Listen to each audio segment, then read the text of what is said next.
keuangan triwulan 3 tahun 2025 tetap terjaga dan mendukung pencapaian pertumbuhan ekonomi dengan terus mewaspadai berbagai risiko global.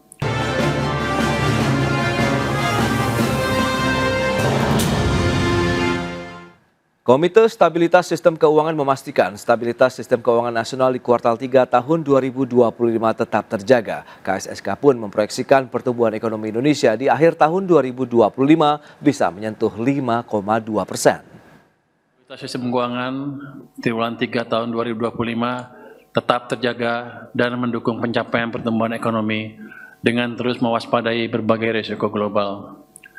Komite Stabilitas Sistem Keuangan yang terdiri dari Menteri Keuangan, Gubernur Bank Indonesia, Ketua Dewan Komisioner Otoritas Jasa Keuangan, dan Ketua Dewan Komisioner Lembaga Penjamin Simpanan menilai penguatan kewaspadaan terhadap berbagai risiko tetap akan terus dilakukan dan disertai respon kebijakan yang efektif. KSSK telah menyelenggarakan rapat berkala KSSK keempat tahun 2025 pada Jumat 31 Oktober 2025. Demikian pernyataan Menteri Keuangan Purbayayudi Sadewa yang menyampaikan bahwa Komite Stabilitas Sistem Keuangan atau KSSK memastikan stabilitas sistem keuangan nasional tetap terjaga pada triwulan 3 tahun 2025. KSSK juga akan terus mendukung pencapaian pertumbuhan ekonomi dengan terus mewaspadai berbagai resiko global. Hasil rapat KSSK menyepakati untuk terus memperkuat sinergi dan koordinasi kebijakan antar lembaga anggota KSSK maupun dengan kementerian atau lembaga lain.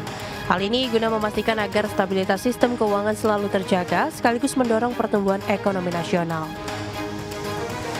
Sementara itu, perkembangan positif aktivitas ekonomi dan koordinasi kebijakan memperkuat optimisme ekonomi Indonesia akan tumbuh di atas 5,5% secara tahunan pada triwulan keempat 2025. Adapun secara full year, pertumbuhan ekonomi diproyeksikan akan mencapai 5,2%. Berbagai sumber, IDX Channel.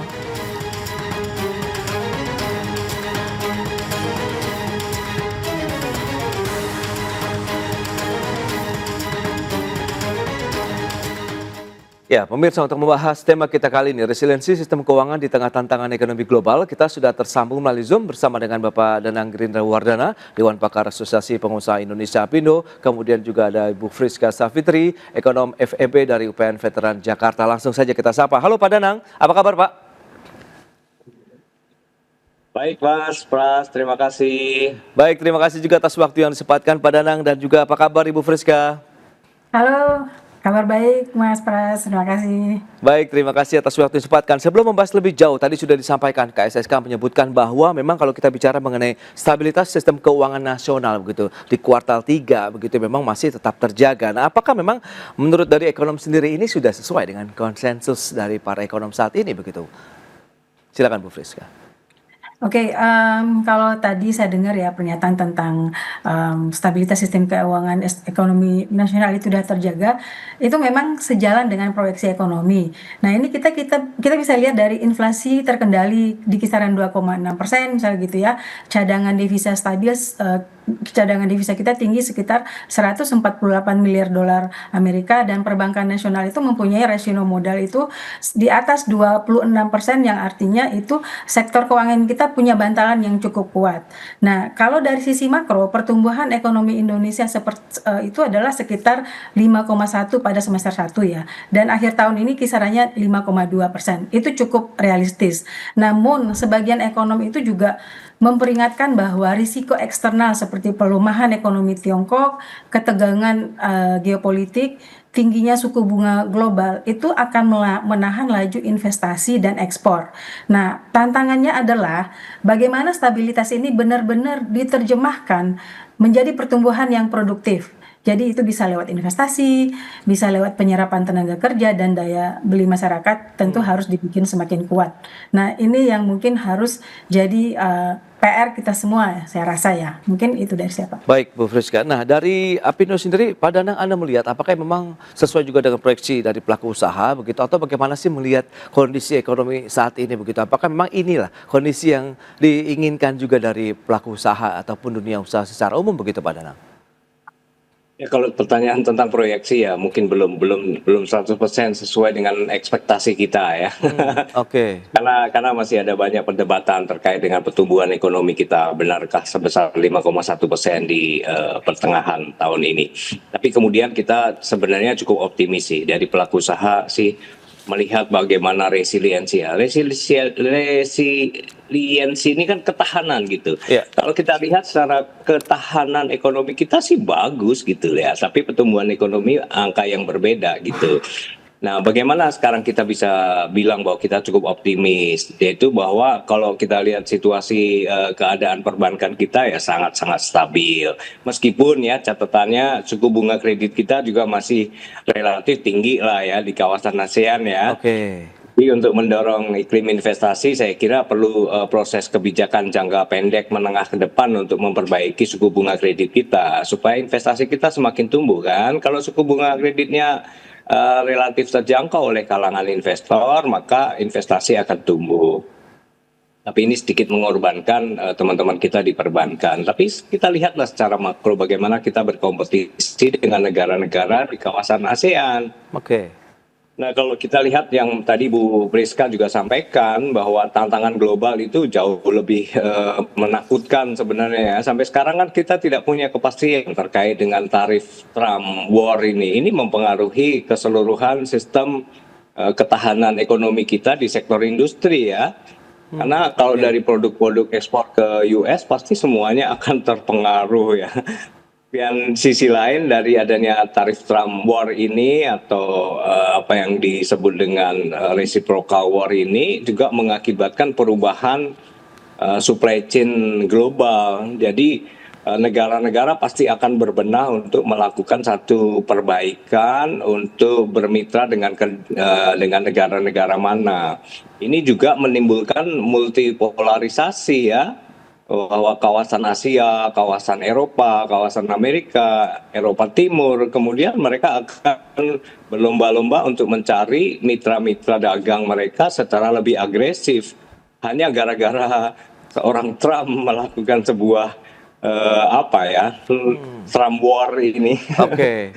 Indonesia berada di kawasan yang cukup rentan untuk mendapatkan tarif yang relatif bisa kompetitif atau tidak. Nah, ini problem-problem di dunia global kita. Indonesia harus segera menyikapi, meskipun juga saat ini kita lihat adanya perundingan Indonesia EU SEPA yang sudah ditandatangani, tapi memang belum berlaku. Jadi kalau kita bicara tentang resiliensi, ya saya kira optimisme tetap tumbuh karena kita mengacu pada satu target yang besar pada tahun 2026 nanti untuk kita coba kejar di 5,2% pertumbuhan ekonomi. Oke. Tetapi indikator-indikatornya harus benar-benar diperkuat, Mas. Tidak sekedar mencanangkan target dan mencanangkan atau mendeklarasikan kita sudah cukup memiliki resiliensi. Iya. Oke, Ketahanan Pak Danang. sistem keuangan yang baik. Tapi indikatornya apa dari ketahanan itu? Nah, ini harus dikomunikasikan kepada publik supaya kita semua bisa mendukung. Oke, itu dia Pak Danang ya, analisis yang menarik dari sisi Apindo. Nah, Bu Friska, tadi juga sudah disampaikan, KSK menyebutkan bahwa memang penguatan kewaspadaan terhadap risiko tetap akan terus dilakukan nih, dan dengan beragam respon-respon kebijakan yang memang diharapkan bisa efektif. Review Anda ini, dominasinya kalau kita bicara mengenai ketahanan ekonomi Indonesia, ini tantangannya lebih kepada global atau domestik saat ini ya Bu Friska? Kalau kita lihat sih sebenarnya ada 3 faktor yang buat keuangan Indonesia itu mungkin stabil. Itu pertama, fondasi makroekonomi kita itu cukup kuat. Kalau tadi yang saya bilang itu kita inflasi kita 2,6%, cadangan devisa kita cukup tinggi ya. Terus sama itu tadi ya, 26% dari rasio kecukupan modal. Tapi itu kan tidak cukup ya, karena Kita tuh tidak bisa berdiri sendiri. Nah, yang kedua itu saya ngelihat kebijakan moneter dan fiskal kita itu cukup bisa bersinergi. Kalau Baik. mungkin kita lihat dari sebelumnya itu sinergi antara fiskal dan moneter itu kan tidak seimbang gitu ya. Nah, kalau misalnya di sini BI sekarang berusaha menjaga stabilitas nilai tukar tanpa menekan likuiditas gitu ya. Dan sementara pemerintah menyalurkan stimulus fiskal itu harusnya lebih terukur dan ini untuk menjaga konsumsi dan investasi. Nah, yang terakhir itu lewat KSSK itu koordinasi antar lembaga. Ini harus direspon dengan baik karena ini membuat kombinasi tiga faktor itu intinya mampu menjaga kepercayaan investor dan fasilitas pasar keuangan. Kalau kita lihat kembali lagi ke kebijakan pemerintah, misalnya penempatan dana yang 200 triliun itu menunjukkan bahwa pemerintah itu secara nyata melakukan intervensi fiskal likuiditas untuk merespon potensi perlambatan dari dunia global. Karena ini akan mendukung intermediasi ke sektor real lah.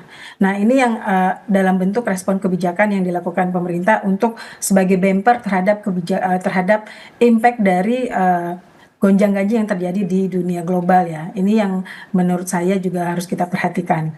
Baik, itu dia beberapa poin ya, kebijakan fiskal moneter yang semakin baik, kemudian ada stimulus ekonomi di sana dan juga koordinasi antar lembaga yang semakin solid begitu, diharapkan bisa menjaga ekonomi kita lebih resilient lagi nih ya terhadap perkembangan ekonomi global. Kita akan bahas lebih jauh lagi nanti bagaimana dengan daya beli masyarakat, kemudian konsumsi masyarakat sendiri di segmen berikutnya. Kita akan jeda sebentar Bu Friska dan Pak Danang, dan pemirsa kami akan segera kembali sesaat lagi. Ya, terima kasih Anda masih bergabung bersama kami dalam Market Review, pemirsa, dan berikut ini kami akan sampaikan sejumlah data untuk Anda. Kita akan cermati bersama seperti apa sih tren dari pertumbuhan ekonomi Indonesia. Data selengkapnya seperti yang bisa Anda saksikan di layar televisi Anda. Baik, ini kuartal kedua tahun 2024 sampai dengan kuartal kedua tahun 2025 secara tahunan kita akan cermati bagaimana pertumbuhan ekonomi Indonesia sambil kita masih menunggu ya pertumbuhan ekonomi Indonesia kuartal ketiga yang akan dirilis juga oleh pemerintah begitu. Di mana kita tahu bahwa kuartal kedua tahun 2025 kita sudah mencapai 5,12%. Kalau kita bandingkan dengan kuartal 1 sebelumnya 4,87%, dan ini kembali lagi ke dalam tren rata-rata 5%-an berarti ya untuk laju pertumbuhan ekonomi Indonesia secara tahunan begitu. Dan berikutnya kita akan cermati untuk tren inflasi tahunan juga seperti apa. Ya, Januari sampai dengan Oktober 2025 ini adalah laju inflasi tahunan kita. Data dari BPS yang menyebutkan sempat memang ya terjadi deflasi begitu di bulan Februari, tapi terus naik begitu. Inflasi sempat 2,65% di bulan September, kemudian Oktober ada kenaikan lagi menjadi 2,86% untuk tren inflasi tahunan kita di bulan Oktober. Dan berikutnya bagaimana dengan pergerakan BI rate ini yang tadi juga sempat disinggung oleh Pak Danang begitu, bahwa memang dari sisi kredit pembiayaan ataupun kredit perbankan kita masih cukup tinggi untuk suku bunganya ya. Dan ini pergerakan BI rate 5,75% dari Januari bertahan sampai dengan April, kemudian diturunkan oleh Bank Sentral di bulan Mei menjadi 5,5% sampai dengan Juni, kemudian turun lagi di bulan Juli 5,25%, kemudian Agustus turun lagi 5%, dan sampai dengan September 4,75%, kemudian ditahan 4,75% pada bulan Oktober dalam rapat Dewan Gubernur Bank Indonesia. Berikutnya kita akan lihat bagaimana dengan PMI manufaktur kita. Nah, ini dia. Kita akan lihat seperti apa trennya. Apakah memang masih ekspansif atau memang cukup menarik dan moderat begitu ya. Ya, sempat memang kita kontraksi dalam 4 bulan terakhir di April, Mei, Juni, Juli. Kemudian Agustus naik lagi 51,5 poin. Tapi kita lihat September sedikit ada pelemahan menjadi 50,4 poin begitu ya untuk PMI manufaktur Indonesia di tahun 2025. Ini dia beberapa data yang sudah kita sampaikan. Kita lanjutkan kembali perbincangan tentunya bersama dengan Bapak Danang Girinda Wardana, kemudian juga Ibu Friska Savitri. Ya, dengan beberapa data tadi yang sudah disampaikan begitu, Pak Danang, lantas bagaimana Anda melihat dengan beberapa data tadi, yang sejauh mana dan seefektif apa sih kalau kita bicara mengenai pembiayaan ini bagi dunia usaha? Mengingatkan kita tahu pemerintah sudah menggelontorkan dana cukup besar begitu 200 triliun ke perbankan untuk kemudian disalurkan ke sektor real. Nah, bagaimana kalau dunia usaha melihatnya? Ya, itu yang kami sampaikan tadi, indikator-indikator itu kan positif untuk mendukung bahwa kita stabil gitu ya.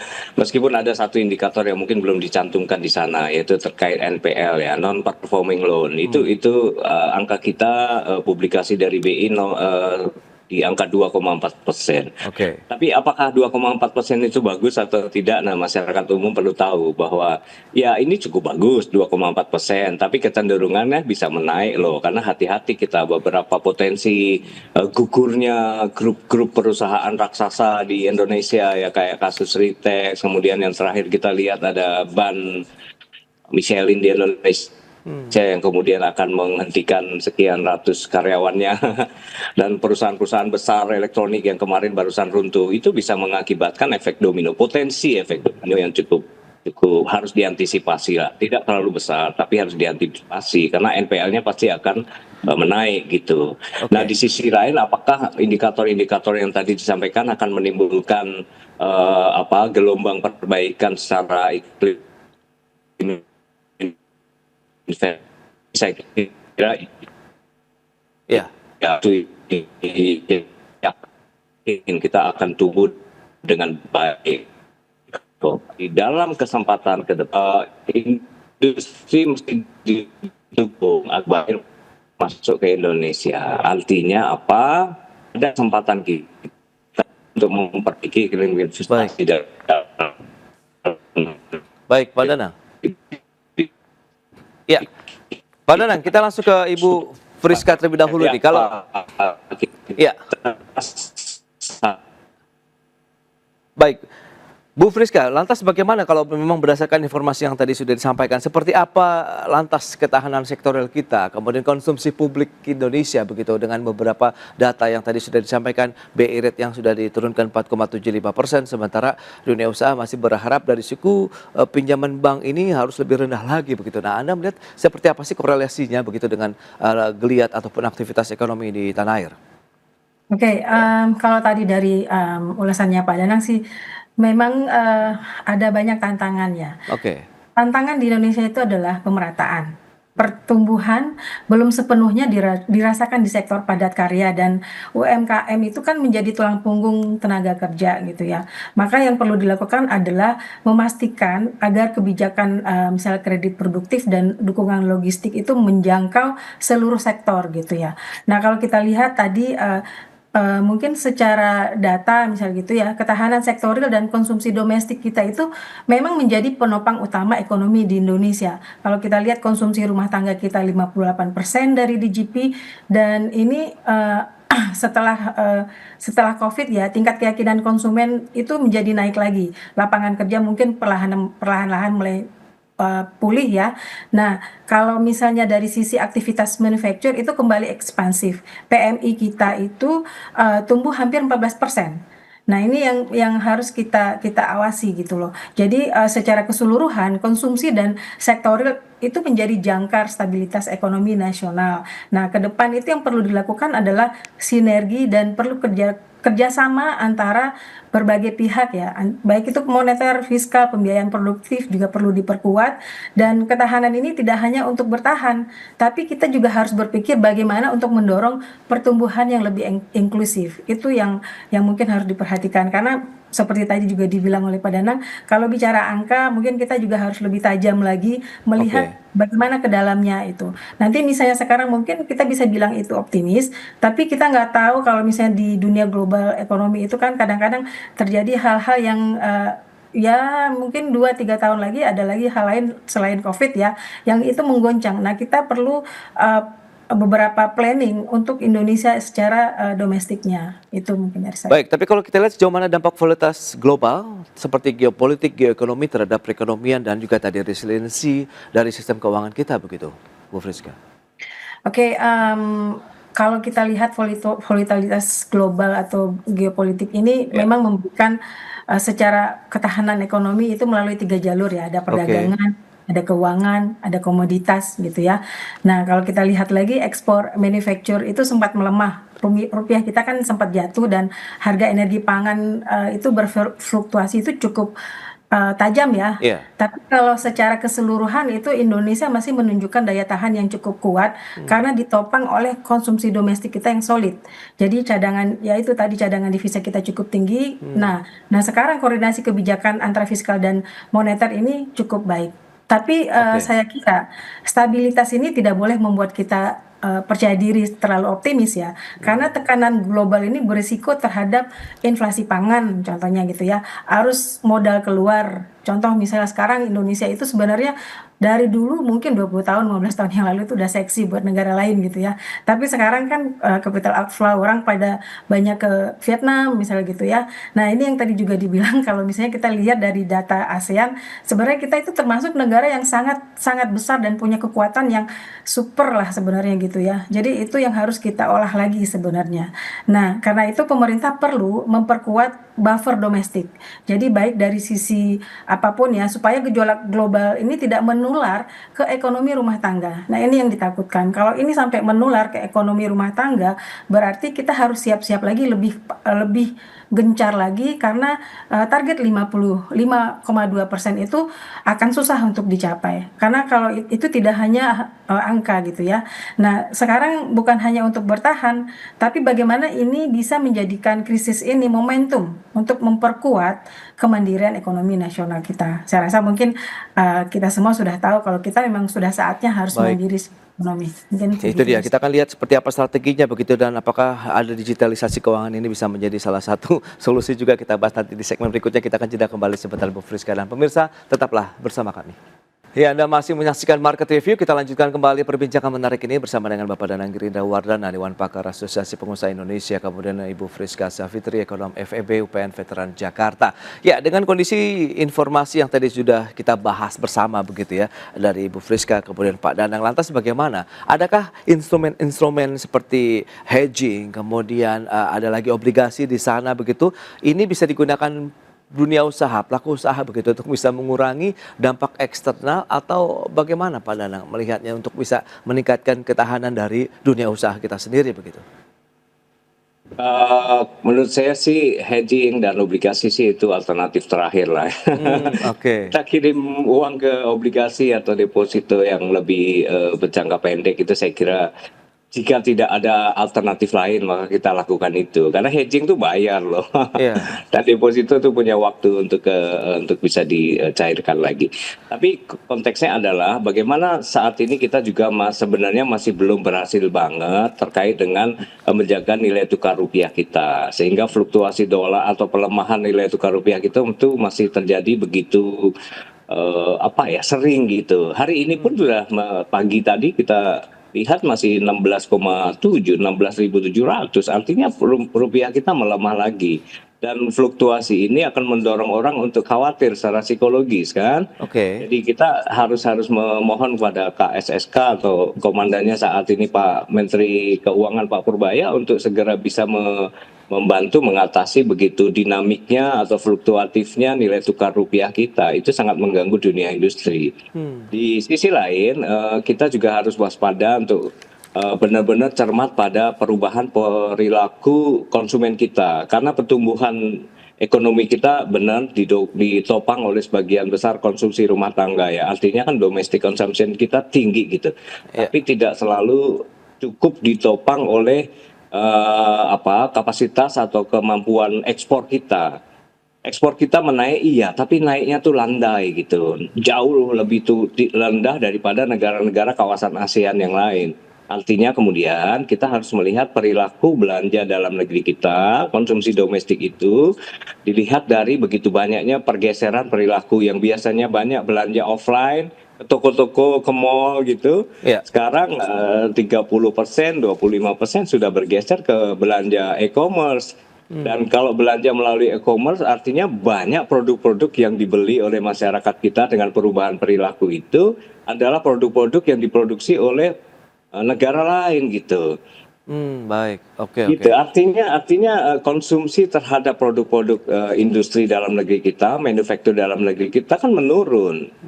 Meskipun topangan ekonomi kita di produk primer dan sekunder masih lah dalam domestik, tapi produk-produk tersier itu lebih banyak kita beli dari produk-produk luar negeri. Artinya industri kita mengalami masalah berat terkait dengan kompetisi antar negara di sektor manufaktur. Nah, ini harus diperhatikan juga. Apakah ini akan mengakibatkan stabilitas kita ekonomi secara keseluruhan, saya yakin iya jelas, karena kalau produk-produk manufaktur kita kalah bersaing di dalam negeri kita sendiri, maka kita akan melihat beberapa perusahaan di masa depan akan runtuh dengan sangat cepat karena mereka tidak mampu bersaing. Nah, salah satu yang harus dilakukan oleh KSSK adalah bagaimana mempertahankan dan sekaligus mengembangkan kapasitas manufaktur kita di dalam negeri. Baik, Pak Nanang. Nah, Bu Friska, lantas bagaimana dengan digitalisasi yang memang tidak bisa kita elakkan begitu ya saat ini? E-commerce juga kan banyak peminatnya. Ada lagi tadi perubahan perilaku masyarakat untuk melakukan konsumsi. Anda melihat apakah ini menjadi tantangan tersendiri atau berkah yang harus bisa kita optimalkan misalnya untuk bisa mendorong juga perekonomian di dalam negeri sambil tetap kita ya kalau bisa memang produk-produk yang ditawarkan seperti yang Pak Nanang sampaikan itu adalah produk buatan Indonesia begitu. Oke, ada dua hal di sini ya.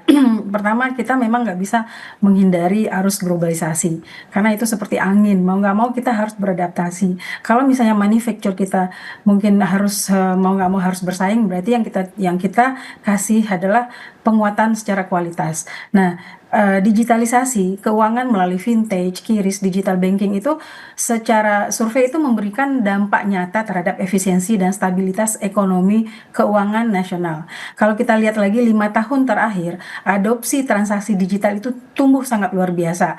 Jadi hingga hari ini 2025 hari ini nilai transaksi digital banking itu sudah sampai melampaui sekitar 72 triliun rupiah. Nah, pengguna QRIS itu lebih dari 50 juta. Ini menunjukkan percepatan digital yang sangat signifikan di masyarakat. Dampaknya pasti sudah terlihat dengan jelas ya. Sistem pembayaran menjadi lebih cepat, transparan, dan efisiensi.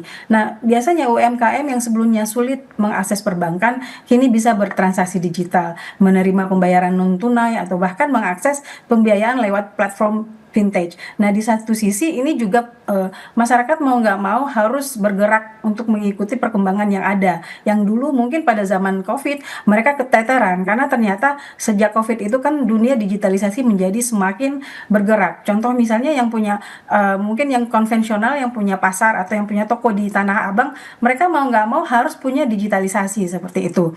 Nah, digitalisasi ini juga di satu sisi menurunkan biaya transaksi dan memperkuat transmisi kebijakan moneter. Artinya digitalisasi ini bukan lagi masalah kemudahan, tapi menjadi pilar baru untuk menjaga stabilitas keuangan nasional. Karena kalau kita tidak membawa digitalisasi, kita akan menjadi tereksklud dari dunia global juga. Nah, yang sekarang menjadi tantangan kita itu adalah menjaga keamanan cyber, perlindungan data, pengawasan inovasi digital. Ini yang ekosistem yang harus dikuatkan oleh pemerintah. Nah, ini akan menjadi motor pertumbuhan baru yang nantinya tidak hanya untuk efisiensi tapi juga lebih inklusif dan berdaya tahan terhadap gejolak global. Nah, ini yang mungkin saya rasa sekarang terkait perlindungan data dan pengawasan inovasi digital ini yang harus difokuskan seperti itu. Baik, Bu Friska. Lantas seberapa penting? Bisa tambahkan sedikit, Mas. Monggo Pak, silakan. Jadi sistem pembayaran digital itu sudah tidak terhindarkan dunia, dan kita udah pasti akan cenderung mengarah ke sana gitu. Pembayaran melalui digital dan penggunaan uang cash itu akan pelan-pelan akan berkurang pada sektor-sektor informal. Tapi bukan itu masalahnya. Kalau itu udah jelas pasti jalan baik, positif gitu. Tapi bukan hanya itu masalahnya. Masalahnya adalah produk-produk apa yang dijual di sistem transaksi digital itu, bukan transaksinya tapi produknya. Artinya produk-produk yang dijual melalui e-commerce itu harus kita benar-benar cermat ke sana. Produk-produk itu made in Indonesia atau made in luar negeri yang dikasih label Indonesia gitu. Nah, kalau itu masih terlalu banyak produk-produk luar negeri yang dijual melalui sistem e-commerce, maka dunia industri kita, dunia manufacture kita akan berkurang kapasitasnya karena kita lebih banyak jualan di e-commerce produk-produk made in luar negeri, made in lain gitu. Nah, problemnya ada di sana. Karena untuk mendukung pertumbuhan ekonomi, jelas skala industri itu akan menjadi satu strategi yang paling penting saat ini. Karena tidak ada negara yang bisa maju tanpa industri yang kuat atau tanpa sistem trade yang kuat. Nah, karena itulah kita mesti mendorong di dalam rangka pertumbuhan ekonomi kita yang lebih baik dan menstabilkan kondisi keuangan kita adalah memacu dunia industri kita, memproduksi manufaktur kita untuk mampu bersaing dengan negara-negara lain yang memasarkan produk-produk mereka ke dalam negeri, ke Indonesia. Ini di sisi lain. Di sisi yang kedua adalah bagaimana meningkatkan kapasitas ekspor mereka sehingga pertumbuhan ekonomi kita lagi-lagi ke masa depan tidak boleh hanya ditopang oleh konsumsi domestik atau konsumsi rumah tangga. Harus konsumsi atau sektor Ya. ekspor itu menjadi salah satu pertumbuhan yang harus dominan di masa depan.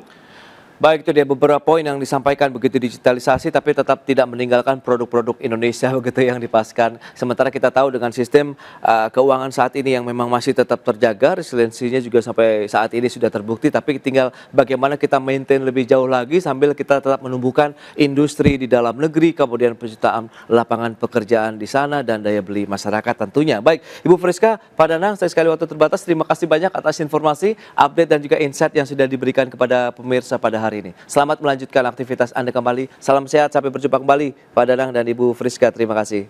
Salam sehat, Terima kasih, terima kasih. Mas Pras, Bu Mas Freska. Pras.